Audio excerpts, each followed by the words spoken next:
Hey, how's it going, guys? Ancient Ruin here, back with another Wonderlands build video, and today we're going over my Chillmonger build, Skeepzerker. This is a polymorph build with guns and spells, just doing all this damage, amazing clear speed.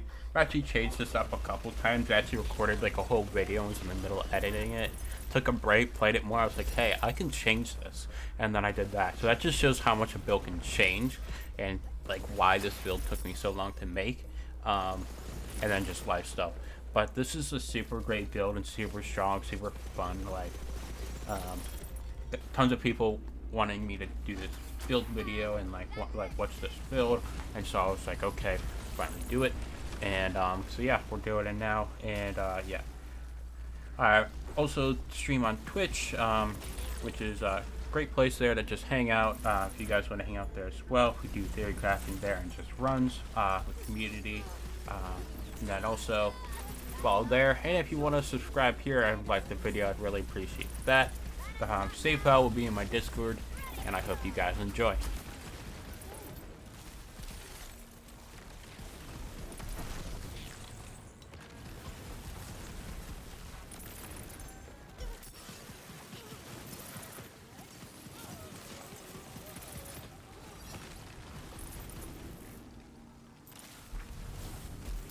Alright, and for the gear, first we have the liquid cooling. It's a really good weapon. I have a primordial one. It's great for hitting crits, for keep up tides, fast fire rate. You really don't reload. So that's just a great weapon. We use Spellcast Frost. You use the elemental damage for all your weapons. Yeah, liquid cooling is one of my main guns. You definitely want to get the ammo altars in the chaos chambers, because this will run through your ammo fast if you're not careful. And then next up we have the White Rider. White Rider is amazing. You want 2 ammo per shot on that. 10 out of 10 gun. Last Rites, this is a quest reward. I have a primordial version. It's just insane. Such a great gun. You need this gun definitely on this build. It's 10 out of 10. And then the Queen's Cry, I mainly like it for the tasers because it procs the chance for the polymorphed enemy to cast a bunch of spells, so that's fun, and also the gun just does a bunch of damage. Other weapons you can use is like the anti-great bow, Nightshade, auto magic, gluttony, live wire, body rocker, fragment range, tons of fun.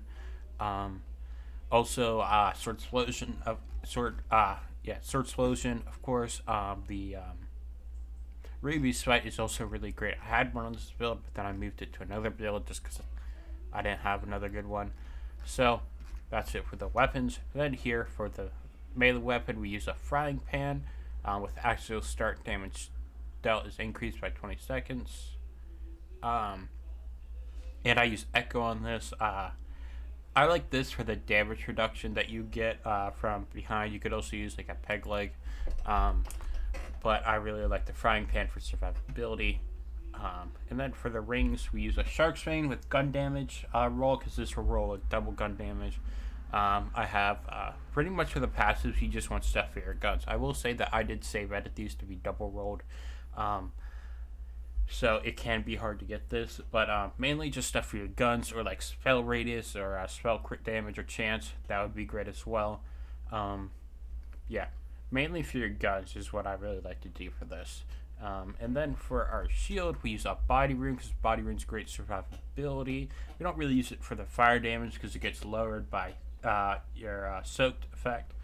But we use spellcast to increase all damage. And I have a health part. It's probably what the best thing you'd want for it is the health part. But yeah, this is what I have. Great for just survivability, gaining health. You could use like a cursed wit, but body rune's great. And then we have a Cape of Tides. This Cape of Tides is amazing. You want it with like gun damage, all damage. Move speed's nice just for that, but mainly what you want for this is just a Cape of Tides armor, Spellshot Brrzerker with high thread count, and just like 1 or 2 good passes, probably just 1. Really good. Amalgam would also work really well in this build, or like a corrupted plate mail for survivability. But Cape of Tides will be the best damage you can get on this if you're using mainly frost weapons, and sometimes light lightning stuff. And then here we use a Thurge. This is for amazing polymorph uptime, since in our skill tree we won't be going to Brrzerker capstone. This helps us keep up a lot. We use Spellshot power for better gun damage and spell damage. And I have frost damage on here with all damage, mag size, and I guess axe skill cooldown would also be great.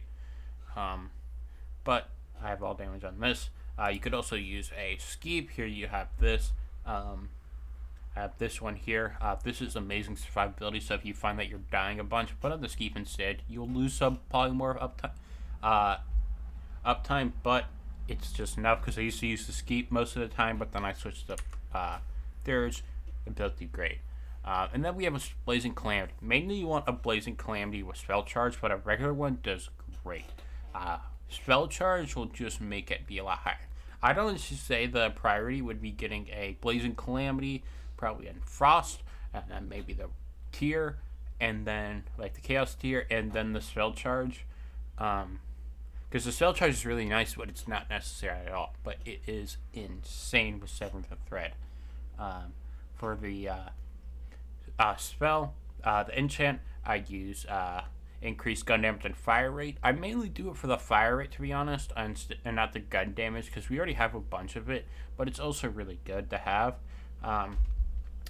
And we have good uptime on this. Some other spells we have here is other Blazing Calamities, Quaking Sunder, Triple Ice Spike, Paling Ice Spike is really fun just to kind of spam the snap. Fortifying Sigils are great. Another Blazing Calamity. Just really good spells, and there's probably other spells out there that you can try. And then for the skill tree here, you see we go to Spellshot Capstone instead of Brrzerker because we want to spam spells as much as possible. We go Polymorph, of course, and then here we have in our Brrzerker skill tree, we have Ancestral Frost, Icebreaker maxed out. Only 2 in Old Ways because we put the other 3 points you'd usually go into Blood Frenzy for more survivability and Enrage uptime. Cold Snap is amazing for move speed and frost efficiency. Our unarmored defense is great because we heal a lot from our health instead of shields. So this is really good. And then Relentless Rage is just amazing for Fight for Your Life. It's definitely saved me a lot of times. Without this skill, I definitely would have died more often.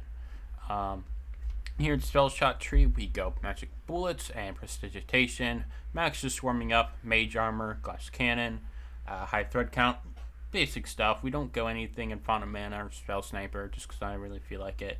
Wanted more to focus on guns. Then here, I actually do something interesting and go Warcaster. This does not give you a stack of Spell Weaving. It would give less damage than Imbued Weapon, but I really like just not reloading in this, even though we have reload speed, because we still do reload a lot. But just the chances sometimes change not reloading is really good for DPS and sustaining that. So that's something I really like to do. And we have Double Knot. We don't really have this up often on the Calamity, because you'll see on this build, I only have 9.8% self crit chance. With Max Spell Sniper, I only had like 12%, so I didn't really find it worth it. So this is still really good, especially with like Ice Spikes. You'll have this going up a lot more. One slot one kill is also really good because gun damage, and then Sever the Thread. If you didn't know this, if you have it activates it when you have no charges left. So with one charge spells, this is normal. Use spell if you have no charges left, redoes it. But if you have multiple charges, it'll refill all your charges once you're out of all your charges and your spells are just on cooldown. So this makes it great for spamming, especially if you have multiple charges, so you get them back a lot. So that's why I really like this build. And then for hero points, we got max crit damage and chance, and then we go arrest and action skill cooldown. Thank you guys for watching this video. I hope you enjoyed it as much as I do. It's a really fun build. I enjoy playing it a lot. I played it probably a lot, just all week is what I've been playing is this. Really only started to tone it down a bit just so I don't get completely burnt down on this build. But I've been playing other builds as well, and it's really fun. Yeah, hope you guys enjoy. Save files down below in my Discord link, and have a good one. Peace.